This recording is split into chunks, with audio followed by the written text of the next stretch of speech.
Hi, I'm Tim Detour, and this is Clover. Back at the Saw You Slaw. We're here in Corvallis at the Coyle Outdoor School. So stay tuned as we learn about edible foods. So come along.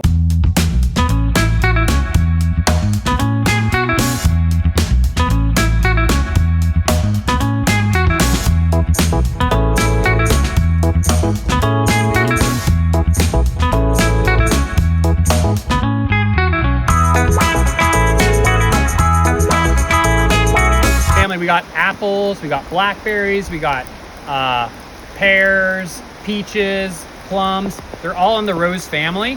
And so a good way to tell a rose family plant is it'll have 5 petals. So most rose plants have 5 petals. They also have, if you try to count the stamens, it's like too many stamens to count. So the little yellow pollen containing parts, it has many, many stamens. So this one is rubus. Rubus spectaculus! Come on, say it with me. Rubus spectaculus! Rubus spectaculus! So this one is salmonberry. Oh. Yeah, salmonberry. So you'll see these growing around. If you come back here in the summertime, you'll often see these, like, it looks like a yellow kind of salmon colored raspberry. It's like big orangish yellow fruit, very tasty. Actually, a traditional Native American food is, you'll see the young shoots of it. They'll have these young green shoots, and they're actually, you can actually eat the young green shoots. They actually have a little bit of a sour flavor, and they're really high in vitamin C. Yeah, a lot of rose family plants, all rose family plants are astringent. They dry, they draw, and they shrink swollen tissues. So they dry, draw, and shrink swollen tissues. So the drying aspect, you can see, like, you got like poison oak's a really good example. You got this big oozy pussy thing leaking oil. Throw an astringent on there, it'll help to suck out a lot of that oil from that area, and it will also help to relieve itching for hours. So when I'm out in the woods and I got like a bunch of mosquito bites, or I got like itchy poison oak rash, I'm looking like, where is the nearest astringent plant? And if I know there's a rose family plant, I'm like, oh, it has 5 petals, has many stamens, like, I know it's astringent. I can use it on poison oak rash. I can use it on mosquito. So you can even think things like drawing out the venom of a bee or a stinging insect. You can use astringents on there to help draw up the venom and help to draw it out. Even splinters and things like that, draw a pimple up to a head as it's drawing. And then it also shrinks swollen tissues. They can be used on inflammation. That's why things like rose water are really popular as a beauty product, because like tends to, when you get older, your skin gets a little looser and flabbier, and these astringents help to bind and tighten up the skin, help to prevent wrinkles and stuff. So a lot of people splash rose water on their face for that reason. You see a lot of beauty products that'll have green tea and other astringents in them. So, oh, another great use for astringent plants, when I use blackberry for a lot, is diarrhea. So diarrhea is like a healthy part of the body. It's like basically you ate something you shouldn't have, and there's something inside you that your body's trying to expel immediately. So let your body have a healthy diarrhea. You know, let's say you're having diarrhea for like a couple weeks, but it's the point where you're like losing minerals, you're getting dehydrated, and it's like an emergency now. You're like, okay, this is like not good. Like I'm having like chronic diarrhea, and it's not because I have like a bug in me, the bug's gone, but something's wrong. Having a little bit of, like, one thing I'll do is blackberry root mixed in like a little bit of blackberry wine that you can just take a swig of, and it tastes really nice, and it helps to astringe the bowels, helps to dry up the bowel.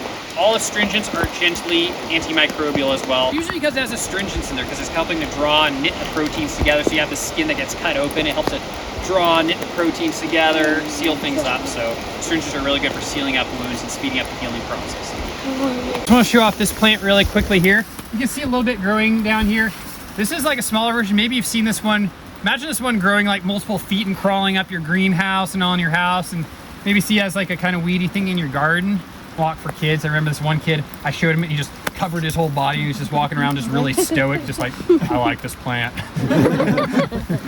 thought it was really funny. But it's a really cool plant. And it's one that's actually really nice to be made into tea, because after we've come out of this really cold time of year, like, we kind of slow down, our blood stagnates, things get kind of like more stagnant.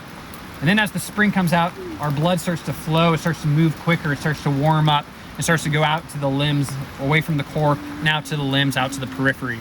Now, maybe after the cold winter time, maybe start getting like some swelling, you know, maybe in your armpits or maybe in the groin area or in your neck, it gets a little stiff and hard to move.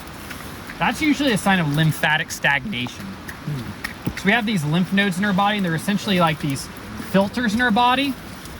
What they are there, they do is they filter out bacterial debris, debris that just comes from general metabolism stuff, especially when our metabolism is kind of slowing down. We get this kind of extra debris, and so it's just these lymph nodes that kind of help to filter out all the gunk, expel what we don't need, and recycle what we want to reuse. We have stinging nettle. Right now it is in a very small stage. In probably a couple weeks it'll probably be, you know, about this high and have nice big full leaves. Stinging nettle is probably one of my favorite wild edibles. You know, thin, emaciated, weak, kind of pale complexion. Anemia is a really good sign that you may benefit from nettles because it's super high in iron. So it has a really high iron content. The stingers tend to be stronger when they're young.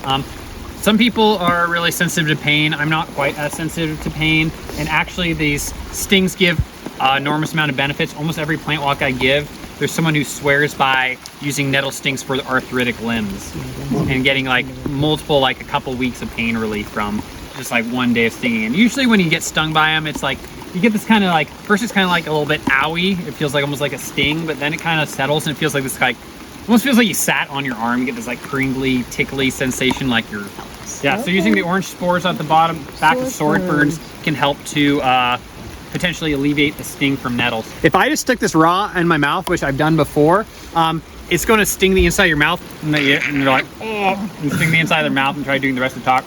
The mouth is the fastest healing part of your body, but if you start chopping it up, it usually neutralizes all the stinging, and if you cook it, it neutralizes the stinging. Especially if you stick it in the blender, that's enough to neutralize all the stingers on it. It's actually interesting, it has a drying effect on the body, but it grows in really moist areas, so it's almost bringing this dryness. So yeah, it loves to grow in riparian zones along rivers and creeks, in like areas and farms where you got like little water flowing out, so nettles grow really great in those areas. Here is sword fern right here, so this fern that we've been seeing growing around us.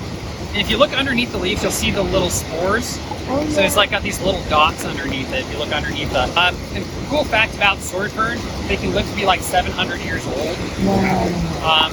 Unlike most plants that reproduce by pollen and seed, they reproduce by spores like mushrooms do. So they like to be grown in wet areas because they need that moisture to be able to have the spores to come together, create a little connection, and then create a new plant.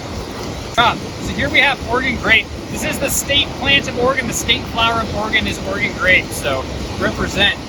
Oregon grape is a rhizomatous plant. So that means, like here, I can follow this line, and you'll see this root just kind of keeps going and going, and it leads to this individual right here. So it's connected to this one. It's probably connected to that one. So that's what we call a rhizomatous species. Rhizomatous is like a traveling underground stem. So it looks like just one individual, may be connected to a whole bunch of different individuals here. Oregon grape, this is probably one of my top used medicinal herbs. I use it for so many things. Pretty much any time an infection is present, I'm reaching for Oregon grape. Oregon grape, technically it's a rhizome, it's a traveling underground stem, but for the lay person we just call it a root. So I can harvest this root. One thing I can do is, you can see there's a little bit of rootlet right here.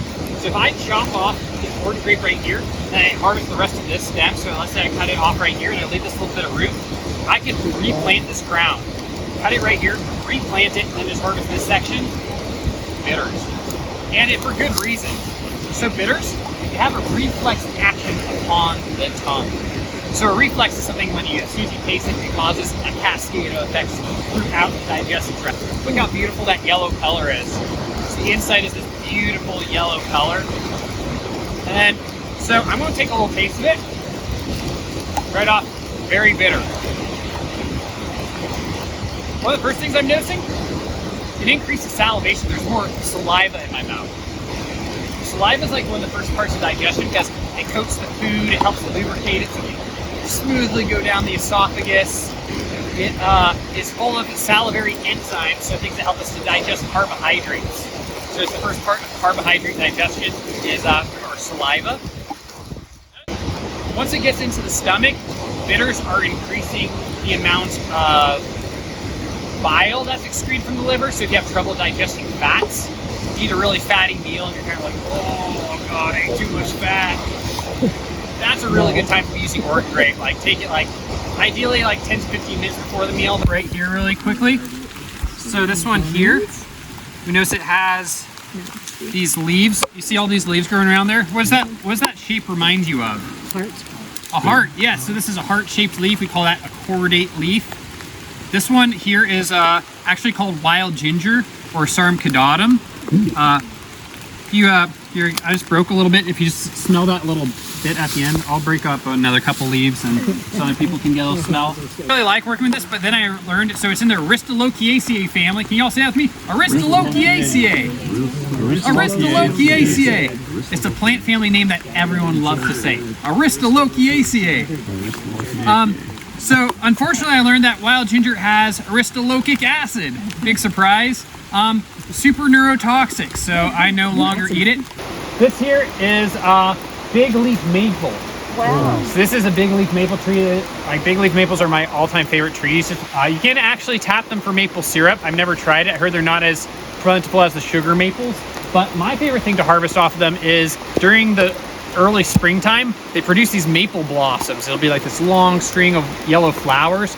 Super delicious. Like I love to take them. You can eat them raw and they're a little bit sweet and floral tasting. Wow. Sometimes I'll chop them up and I'll throw them in a stir fry. One of my favorite dishes is like bacon and raisins and walnuts, like fried up with like some of those, a little balsamic vinegar and soy sauce. Closer look, this is cedar here.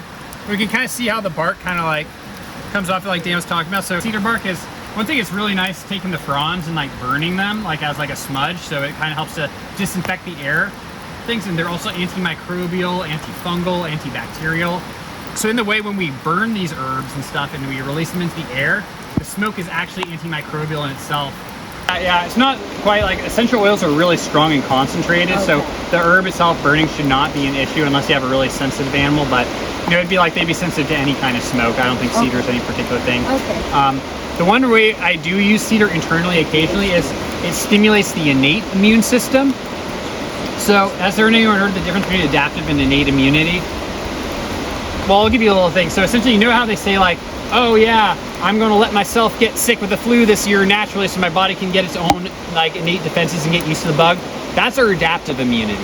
So our body, like, we get exposed to that cold and that flu virus, and then our body's like, basically we have like, our body has like these little cells in them called macrophages, and I like to picture them as like little warriors who have like little clubs, and sometimes like a bacteria comes in and they try bonking on the head with a club, and like, no, that club didn't really work, so they send in the next guy, he bonks it with a club, oh, that one didn't really work, then the third guy comes in, boom, it like knocks that guy out, and then your body's like, oh hey, that club you had, you know, that you little macrophage, next time we see that same bacteria, we know your club works really good to bonk it on the head, so we'll make more of you next time. So they send them off into retirement. They're all hanging out in the VA, telling stories about the good old days, fighting against all that bacteria, until one day, that same viral particle enters back into your system. A little kid sneezes in your face, and that same cold flu virus comes back into you. And they're like, hey, we need to bring you out of retirement and stuff. We're going to create a clone army of you. And you're like, oh, okay. And they make a clone army of them.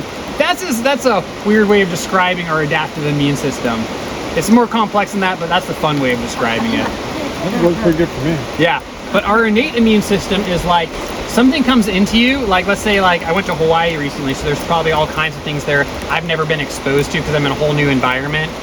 I step on like a piece of how about that duty nail, a nail covered in duty. I step on that nail, all kinds of new bacteria entering my body. My body has no idea what any of this stuff is. Just throw anything at it. What are like our innate defenses? Like, okay, something's coming in, we gotta throw our innate defenses in. So in that way, cedar is really good for stimulating our innate defenses. So something new gets in something, we step on some like infected material, we're not sure what we got, we're like, oh, I stepped on that nasty thing. Like taking like 1 or 2 drops of cedar tincture or maybe a teeny bit in the tea can help boost your defenses. You don't want to take it once you're already sick because your body's already seen what's going on. So that's the only way I use cedar, and I generally don't give it out to people. It's only something I use in those very rare circumstances. So, but I think it's good to mention, just, you know, you can use cedar medicinally, but it's generally when I recommend against because it's really harsh on the kidneys.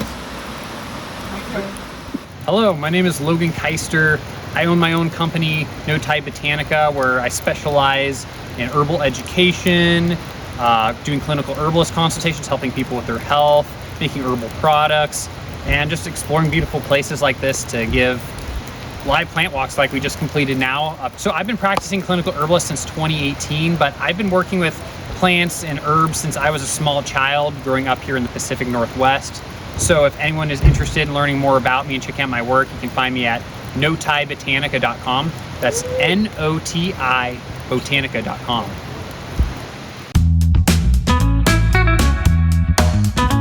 That wraps up part 2. I hope you had a good time and learned some new things about edible plants. Stay tuned for part 3. I hope you enjoyed this episode, and let us know in the comments what you thought, and enjoy the fun. Sponsored by Spray Spit. A little spit goes a long ways.